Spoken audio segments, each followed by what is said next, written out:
Well, thanks for joining me again. I'm just going to go straight into the painting this time. You'll see all the materials, the paints, brushes, paper and all that in the video description below. If this is your first time, please subscribe.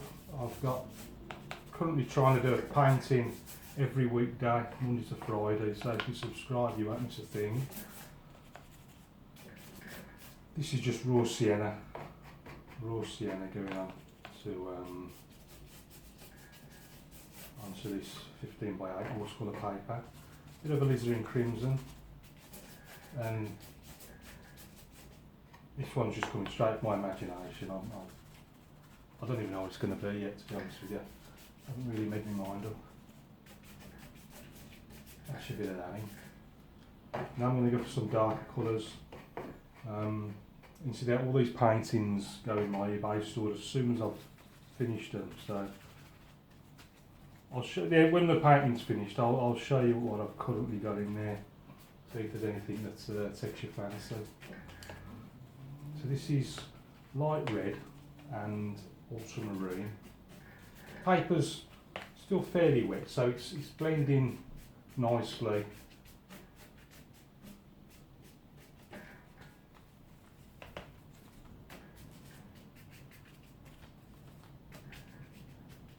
I'm trying to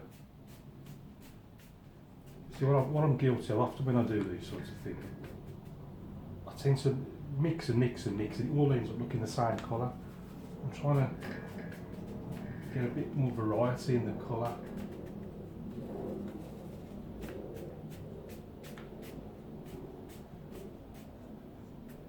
So essentially what I'm going for is a sort of dark moody sky.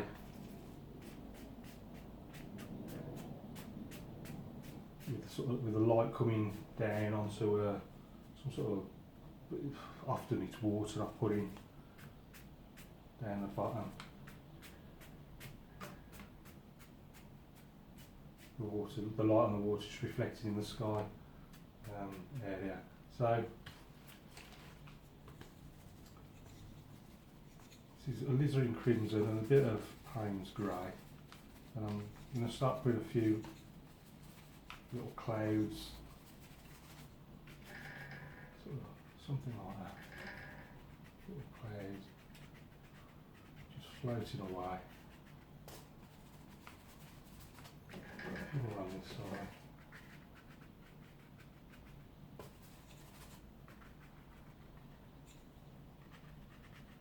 Quite a low horizon.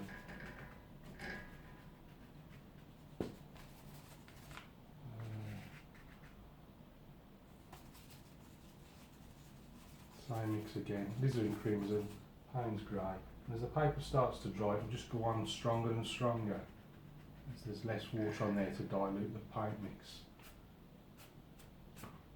So I'm watching the pools of water just gather at the bottom of the paper, so I'm just pushing it, and I'm just making sure I don't just go over everything just so that it's all the same colour.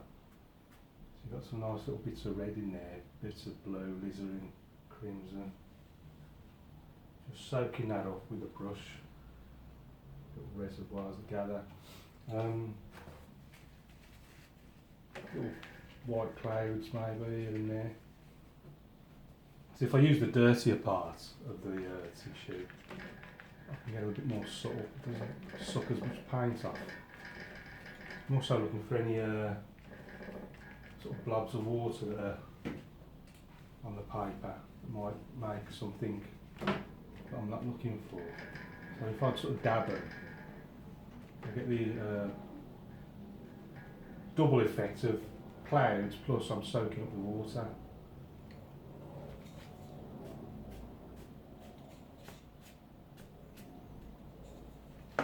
So you see the paper's stretched a little bit, so I'm just going to pull it tight against the 9mm piece of plywood I've got here.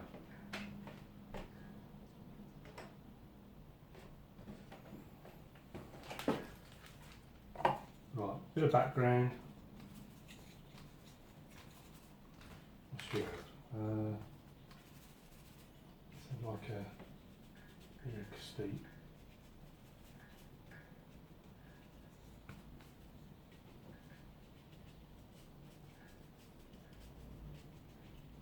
Something going on up there. I can always grab a little piece of card.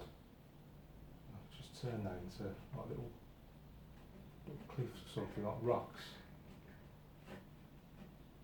And then anything I don't like, I just paint straight over them.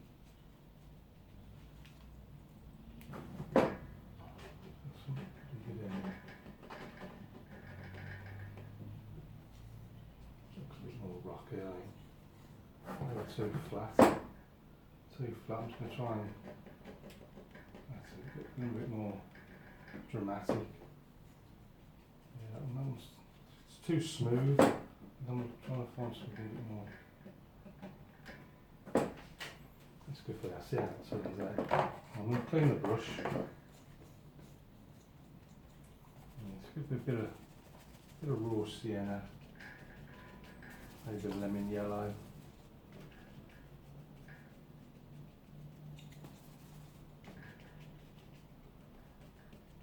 See how this turns out.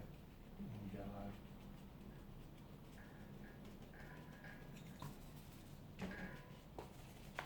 Bit of burnt umber in there, bit of light red.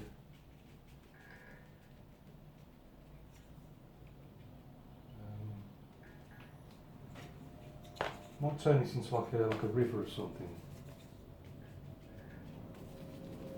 Bit of ultramarine, umber, Winsor and crimson. Start out there like that.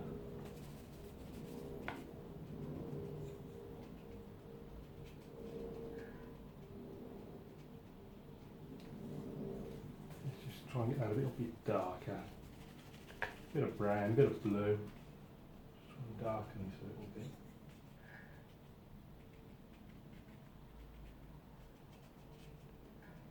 You can always have a few little rocks and stones and things by the water's edge.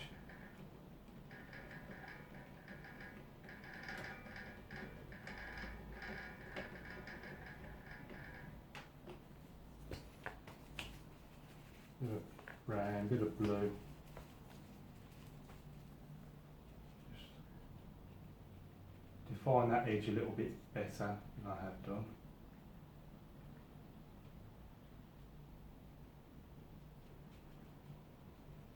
And then if I put too many rocks in, I'm just going to paint straight over because I'm fully aware that I've got these in it as well. So I try to normally just use the scraping just for one element. Yeah, I've done it for this shoreline rocks as well, so it probably looks a bit over the top, but I'll go with it for now. Right, we want this left-hand bank. So just go, say, lemon yellow. I've cleaned the brush by the way, back to a light colour, lemon yellow.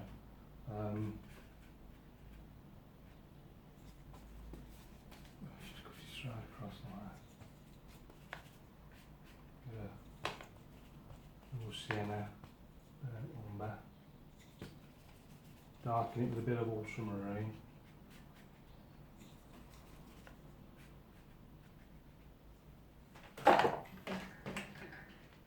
Paper is slightly away from the board, so I want it flat against the board, so just going to unclip it and pull it tight so it's flat. That's all it needs.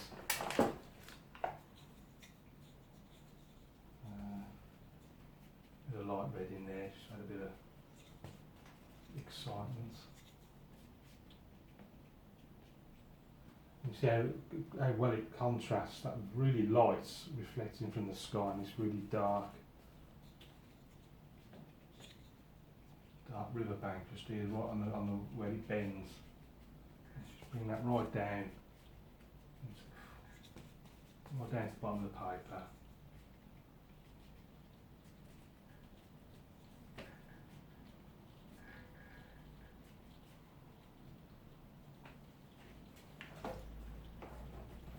And then probably gone completely over the top now with the rocks and the scraping. Let's just see what it looks like.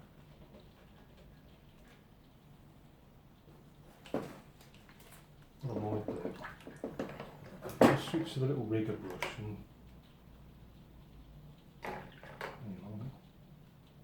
very watery, sort of bluey mix, and maybe just paint over a few of them, just so they're not quite so white, but they're still got the contrast there. Very watery mix. So I only want to just take the edge off the white so that they don't clash with all the other bits of the rocks that I've painted all over the place.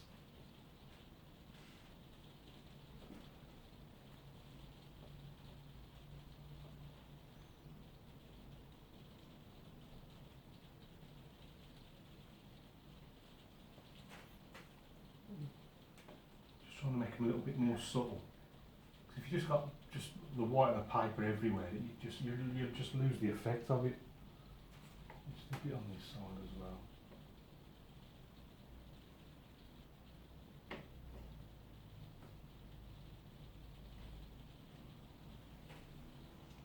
I think that looks a bit better.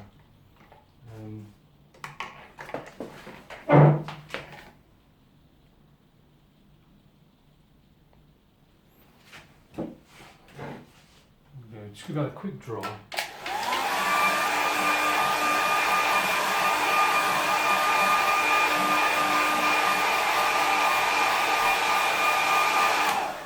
Just needs a little focal point, so I might just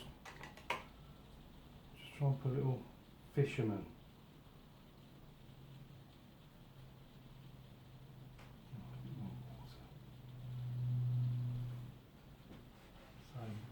Where's he going to be fishing? I'm just going to say somewhere down there.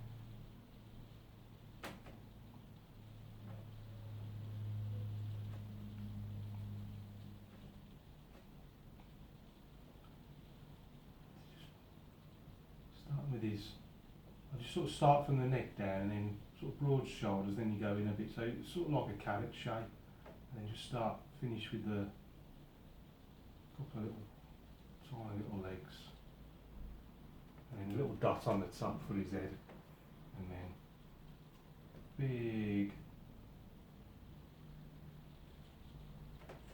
fishing rod there, just a little fisherman on the corner, just gives it a little focal point. Right, I've got some paint on my hand, so I just want to be careful that I don't stick it on the sky.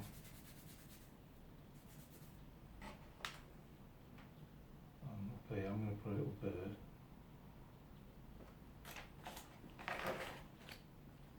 And I'm just imagining that's like someone just fishing in the Scottish Highlands or something. And then right down over here, right in the corner, just going to stick my name. I'm going to call that one finished.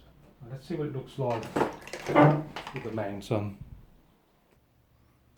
Now what I like to do when I've finished is stand right at the back of the room and look at it from a distance, because it gives you a better perspective of how you've done with the tones.